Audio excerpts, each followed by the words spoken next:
Hi there, welcome back. It's me. I am still here. I'm alive and breathing. I've had a busy week.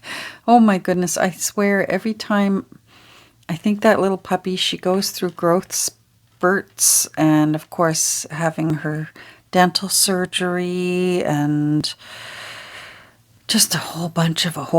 And I had so many intentions earlier today. Hubby is puppy sitting right now, so it's actually evening. I never record in the evening, but because it's still daylight, I can. Anyhow, I had every intention today, and then I ended up having to do a whole lot of paperwork for a whole bunch of things because we actually made the decision to sell our old camper. And fortunately, so much of it you can do over the internet, so I was able to sign sales papers and that. We thought we had it sold, and then we thought it wasn't. Then we thought it fell through, and then it went back and forth a bit, and it's sold now. So we were able to get that done, thank goodness, because the dealership that's handling it for us is not close by. It's not as if I can run over there. Anyhow, so I am working on this, and I did finally get the text block properly glued in, saddled in. She's back in the saddle again. So this was crooked. Well, first it was completely upside down. That actually ended up being easy. But then when I redid it, I didn't notice it was crooked. I went to bed, and so by the next morning it was completely dry, and that was something to have to peel. I sort of had to choose a side, and I ended up, I don't know why I chose this side. And I think it was because this side was more crooked than this side. This side was going to be fine and workable. That's what it was. So just to catch you up, I thought about putting a little bit of lace there. You couldn't see it because it's such a tiny little spine. I mean, that's just little there. But then I thought, you know what about just a little smidgen of some cheesecloth? So we did that. And we got a nice little groove. We got our groove on again, so that's lovely. She's floppy the way I like her. So that's nice. I put her original end papers. What I did was, because I was able to save the one side, right? On both the front and the back. So what I did was I just gave it a fresh edge, and I put them in sideways. And I think a teacher, because that handwriting's too nicely, that must have been a teacher at some point. I think this was hers, Janet Black. So I put one in this signature, and then I think there's one in the third signature. Yes, back here. That's the other one. So, and that's kind of cool because it's 1909, right? So that's kind of neat to have in there. And then I found something in this book, and I decided to put it in this book because this is going to be a nearly naked journal, mostly naked. And I put it in the second signature. Where is it? There. There was one of these in the center of that other records book. Look at that. But the fold was here. And the problem is, if I kept the fold there, first of all, it was hard to get out without, it got really torn up trying to get it out, but I really wanted it. And, you know, the heart wants what it wants, and we have ways. So I got it out.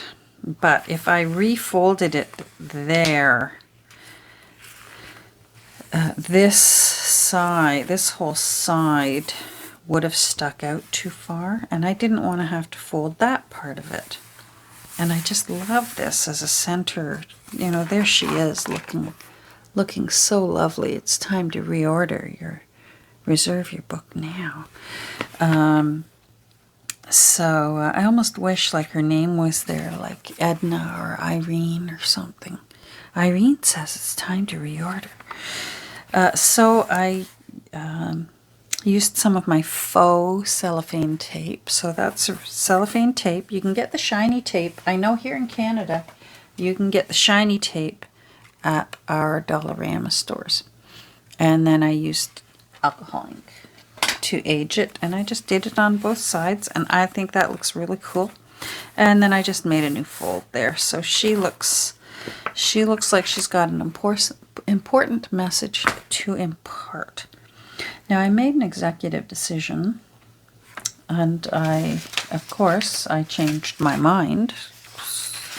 And this is one of those rare times. Usually the end papers are one of the first things I choose. Once I know the cover, the end papers come next. And for some reason, the end papers were stumping me with this little book, this cute little book. And I thought I was going to use this ledger sheet. And it's a genuine old one. And I believe it came from Kelly in Happy Mail, I think. It was either Kelly or it was Camille. But I do think it was Kelly. I could be wrong. Oh, I've also got a little thrift haul. I'll do that at the end. I'm mostly just going to get caught up because my poor exhausted husband is watching the puppy down there. And evening is one of her sort of zoomy kind of times during the day. So I don't want to... The poor man, he's exhausted. They had a very busy day there. Anyhow, I changed my mind about the ledger paper because I realized that the text block, there's just some beautiful pages in this text block. And at the end of the book, they're all out of sorts now, but at the end of the book, there's a lot of teaching of how to do script writing. And I know that someday it's just going to have gone into oblivion, but I am just amazed, at least for here in my province, script writing isn't taught anymore. Children are just being taught to print and that's it. And I don't understand it because at least for me, handwriting is much faster than printing.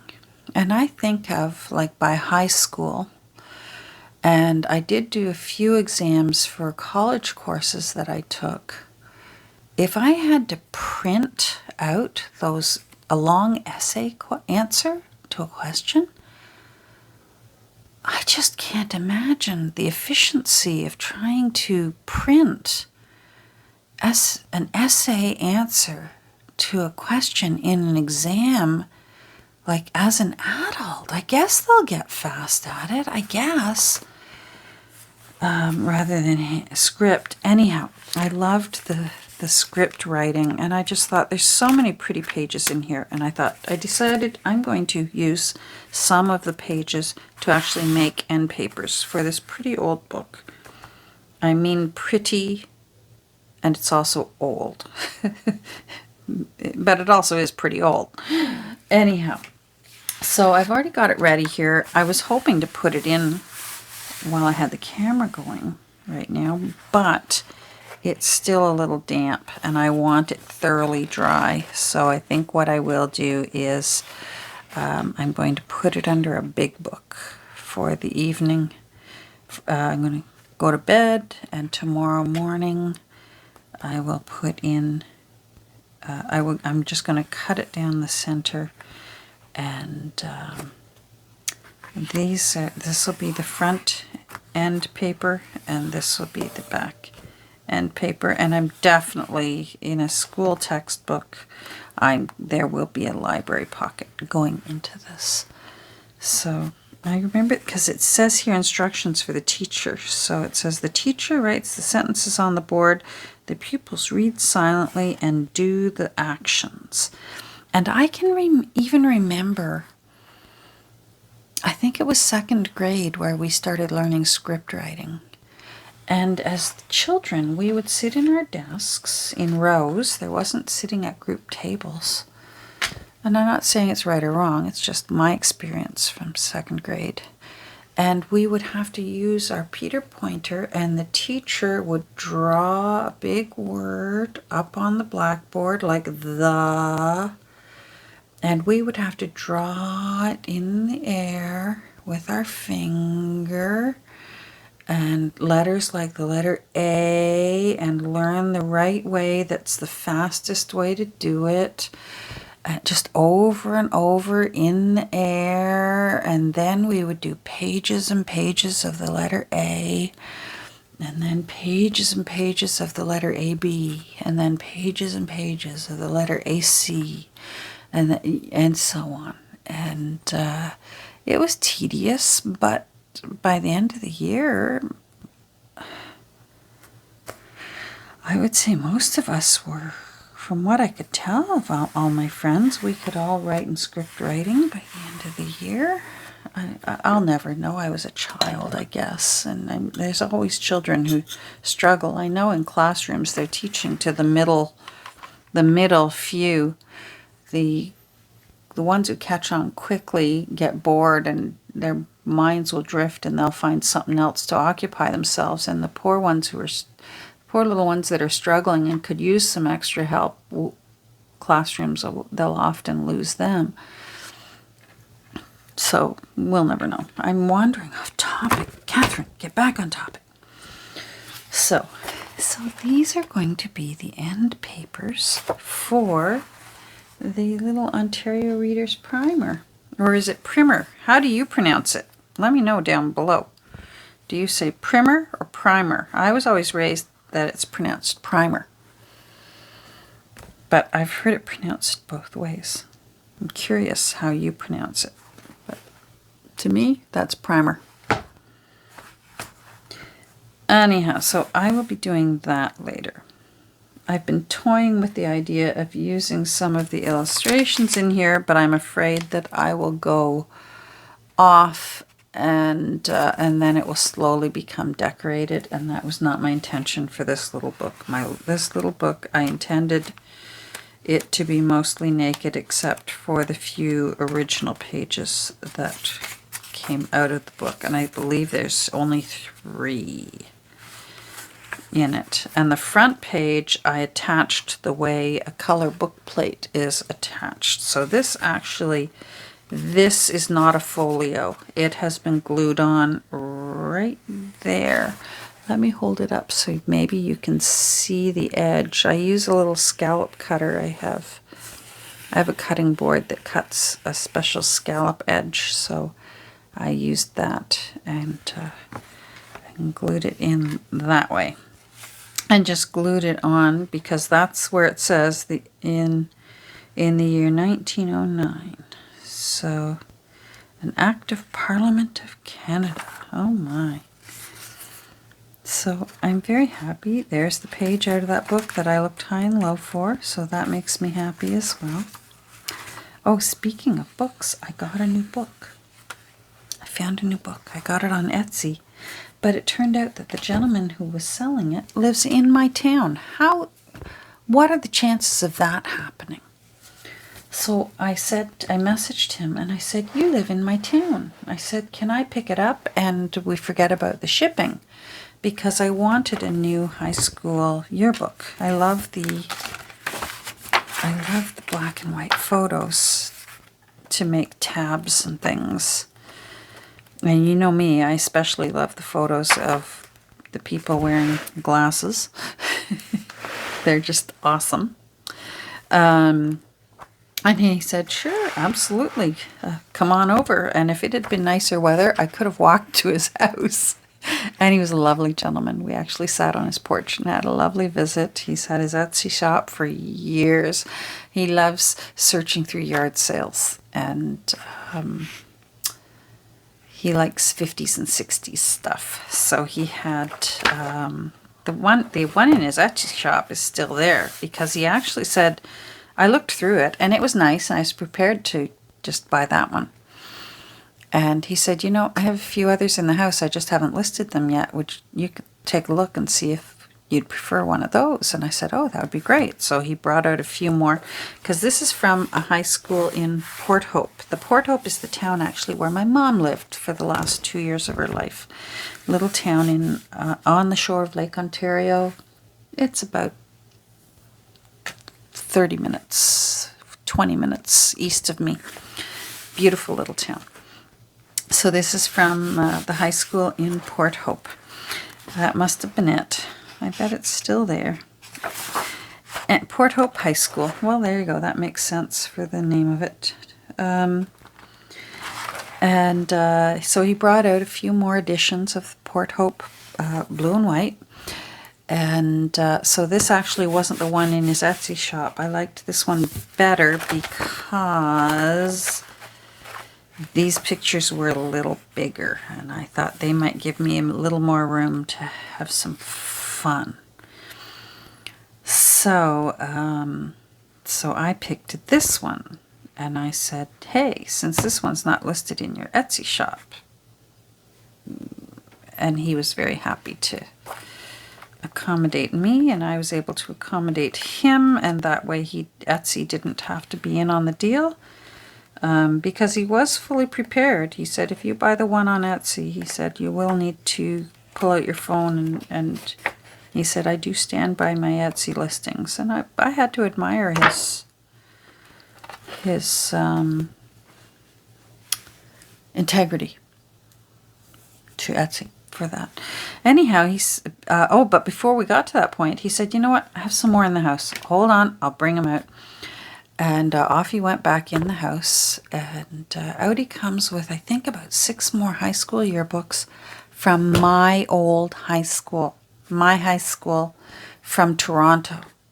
Now, it was from the 60s, so I wasn't in any of them, but my brothers were. And gosh, that was a lot of fun. I said, oh, do you mind if I take a moment? And he said, take all the time you want. Because we were just having a lovely visit, reminiscing and talking about the things we love looking for. People like us, right? We get along. And I was able to point out, there's my one brother, there's my other brother. I said, hey, there's my one brother's best friend. Actually, at one point was the Lieutenant Governor of Ontario, who is the Queen's representative here in Ontario, and that was my brother's best friend. And I said, there's Dave Onley. And he said, oh my goodness, you're right. And I said, yeah. I said, that was my brother's best friend. I said, they're still friends to this day. And so he found that very interesting. And some of his artwork was in it. So I said to the gentleman, I said, do you mind, I'll message you in case either of my brothers are interested in any of these. I don't think one is. And I was right. He doesn't like stuff, cluttering things. He doesn't like clutter. But the other brother that I wasn't sure whether he might want them or not, apparently still has all his high school yearbooks. So I didn't need them. So this was a great find, and I was very happy. Etsy, so it meets my standard. It's been previously loved. There was no title on the spine, so remembering what happened with that stamp book, I have put a title on the spine now. Tiny little thrift home. So I had a moment to run into my thrift store. I forget where I had to go, but it was like the end of the day. Dan had just got in the door, and I said, okay, I got to run out because something else was going to close at 5 that I needed to be at. Now I can't remember what it was, and I was able to get there, get that done, and I still had 10 minutes. And I thought, my thrift store's open till 5, so I dashed over to my thrift store, and I found 3 things.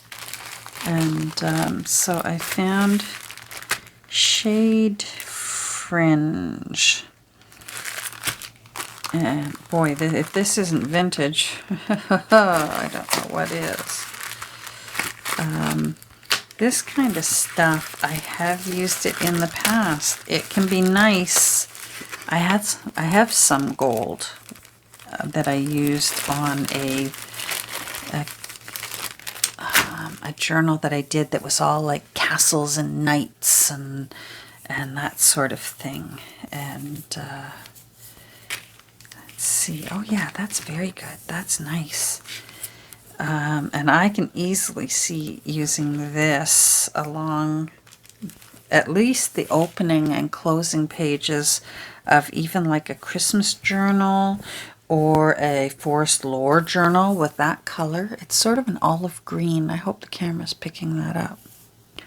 So I'm not sure whether that's still sticky or not. This is probably, honestly, this is probably the 1960s. Don Mills, Ontario. Well, I know where that is. There's certainly no barcode on those. So that was well worth it for 79 cents. 2 of those.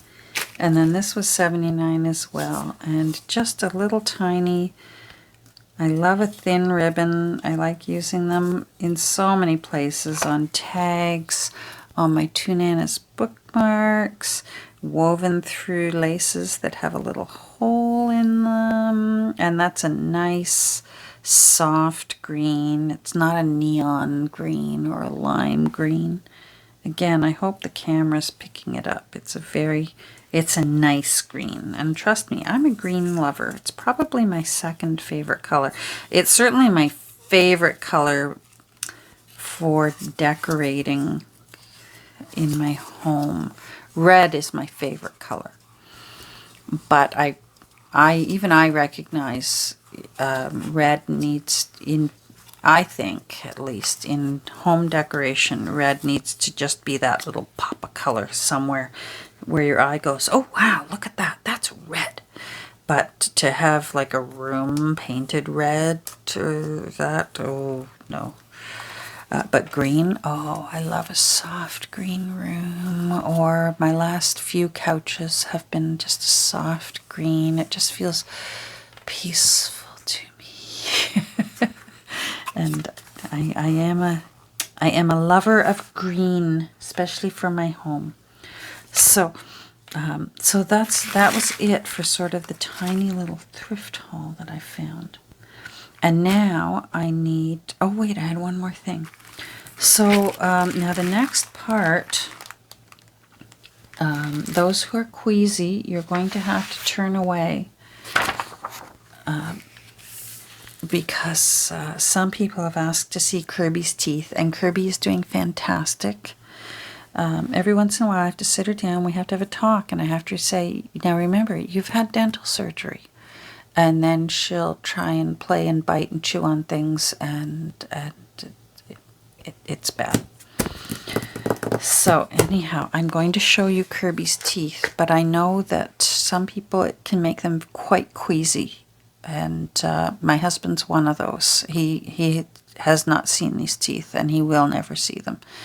And I can respect that. So if you get queasy, until you see me take this little container away, fast forward, I'll probably talk for about, I don't know, you know me, could take about 5 minutes.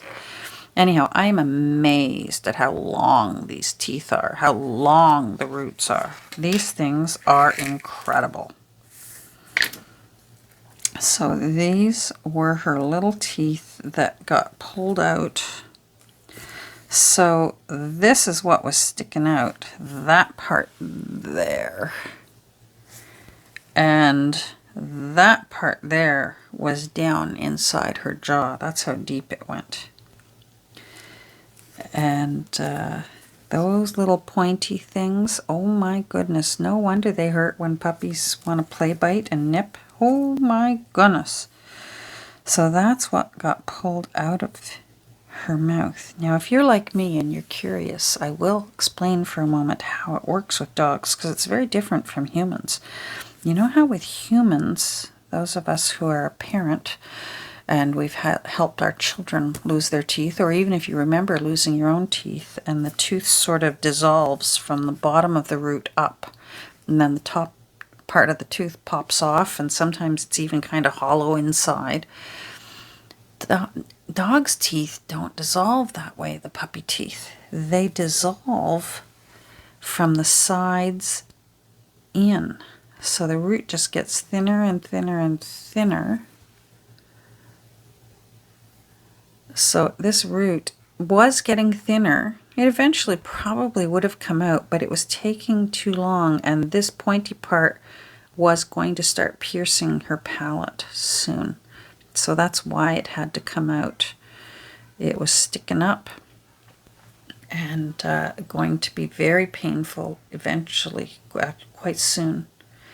But they come in from the sides, and what it is, they call it shedding, and the root just sheds into her system, and then the new tooth can grow up and into the place. It just gets so thin that it's dissolved, and that's when the baby tooth will come out. And that's why, here, this one shows it better. That's why it's shedded so much from the sides in. That's literally the inside. That's the nerve in there. That's the root of her tooth on the inside. The root of the root, is that it? You know, the nerve, the pulp with the nerve. That's it. I can literally put my finger into it. So it was doing its job. It was just taking too long to do it. And because of the poor positioning, if this tooth had been on the outside of her upper palate, nature could have just taken its course and it could have fallen out when it was ready. But unfortunately, this was pointing on the inside of her upper palate and was going to hurt. But it just fascinates me that they dissolve from the sides in rather than from the bottom up. And these things are really long. They are almost an inch long. If you straightened them out, they'd be an inch long. As it is, even curved, they're almost 7/8 of an inch long, which just amazes me. I mean, I don't even know where her other baby teeth went. She's still got her back molars, and they may still need to also be pulled if they take too long as well. But apparently they can do that when she gets spayed. They can just do it all at the same time to avoid too much anesthesia for this poor little pup. So there you go. If you're curious and find that interesting, I hope you did. This sort of stuff fascinates me. So I'm putting the lid on. So to those of you who couldn't handle it, welcome back. The teeth are now covered, and we will be putting them away, so you don't have to see them. I'm going to leave this here. Because I need your help. I'm finding working on Rolodex cards frustrating because I'm too fussy and too picky, and the junk journaler in me wants to take over. Because when I make my junk journals, even if it's not evident, my junk journals do tell a story, even if I'm the only one who knows that there's actually a story going on in the background. They do. And I'm finding that I know that with Rolodex art, part of it is to just go with your gut and just create a piece of art, a little piece of art, and just do it for the pure joy and enjoyment of creating something very small and quick and little. And of course, these two, I ended up making it a double so that if it flips open, you get to see both of her.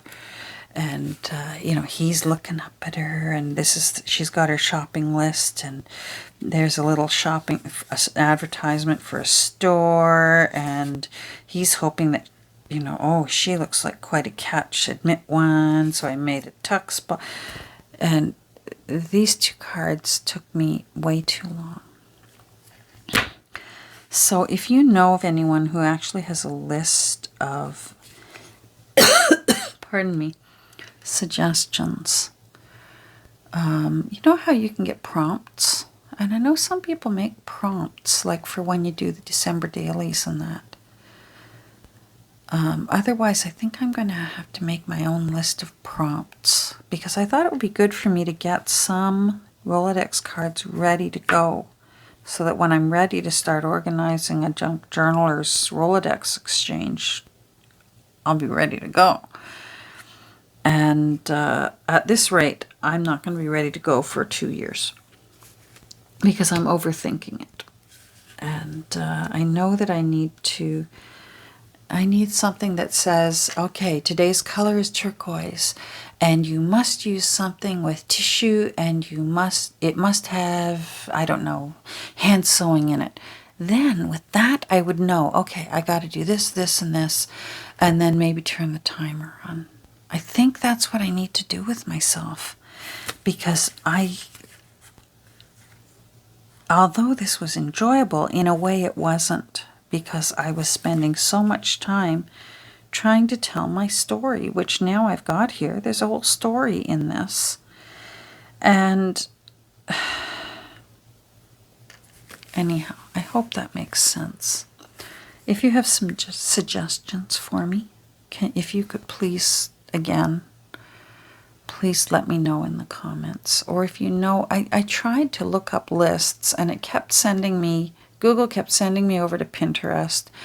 And Pinterest usually just ends up being photos. And if you click on view page, you end up at one of those pages that has so many ads on it that it's just a nightmare.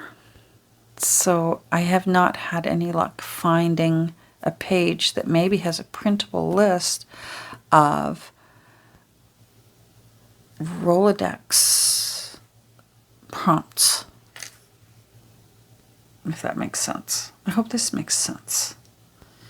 I don't know if any of you also have this frustration. The spontaneity I find very frustrating, because the fussy person in me, as I pick at this because I'm fussy, and of course now that little piece is going to drive me nuts because I picked at it.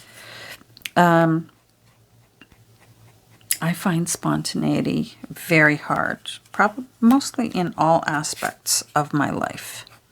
Spontaneity, I like to know ahead of time for things. I am one of those people who will literally either read the end of a book first, so I know how it ends ahead of time. I have to. If it's a movie, I will look up the IMDb. IMDb? You know that site. And I'll read the synopsis. I need to know what I'm in store for. And I need to know, because if it's either too scary or too upsetting, I don't even want to watch it. Right now I'm at a stage in my life, I don't want to watch movies that are so tragic that I'm just going to go to bed feeling awful. But on the other hand, I've always been like that, so it doesn't matter. I've always had to. When they used to have color comics in the newspaper, I always read the last box first, and then I'd go back and I'd read the color comics. It's just me. So spontaneity is hard for me. And then I end up creating stories, even with Rolodex cards. So, and here was my plan, was that so someday when I have a full Rolodex holder, that it was going to be, or whoever's, maybe someone will get these too when they open it up. There shall be, I'm checking my grocery list. I'm going to this store, and he's thinking, you bet you, babe, and I'm going to meet you in the produce section and say, hello, my name is Charles. Oh, this is the tuck spot, because, of course, I'm still a junk journaler at heart, so it had to have a tuck spot. So, oh, and another question for you experienced Rolodex card people. Because I did so much collaging on these, is there an easier way to recut these holes? I found that I just ended up using my hand hole punch, and not my crocodile one, just a regular handheld punch, and just kind of made these a little bit bigger. Because it was just brutal trying to get in there and cut all that out again and still have it be able to be flippable on the Rolodex stand. So if you've got suggestions for that, that would be appreciated too. I actually think that's it for today. I think I wish I could put these papers in and we could do that together, but I can still feel it's slightly damp and it really needs to be laid flat because I used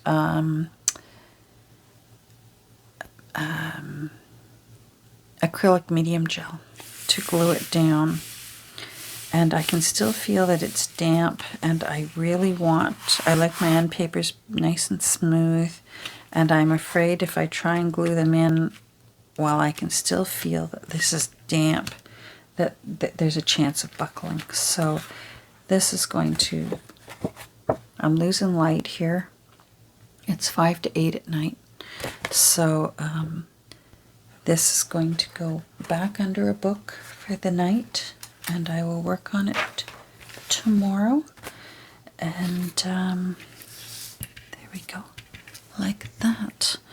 And in the meantime, so yeah, let me know. Do you say primer or primer? And also let me know if you have some help for me as far as Rolodex prompts, because I have a feeling that even like art trading cards prompts would work, or altered playing card prompts would still work for Rolodex cards. Do you know what I mean? I just was hoping somebody else had already done all this work for me and I could just print it off and maybe cut it up and put it in a jar, and I pick out 2 anytime I want to do a Rolodex card. Otherwise, we're going to have to do it together. All right, I'm going to get going. So it was short and sweet, but I wanted to check in and say hi. Sorry if I'm talking softly, but it sounds quiet down there, and I think the 2 of them are asleep, which is kind of cute. I don't know what I'm going to go downstairs to. It could be just a whole bunch of adorable puppy and a husband sound asleep. You know what I mean? Take care, everyone. Have a great rest of your day. And I'm going to try and check in a whole lot sooner than like in 5 days. I'm really going to try. Wish me luck. Bye.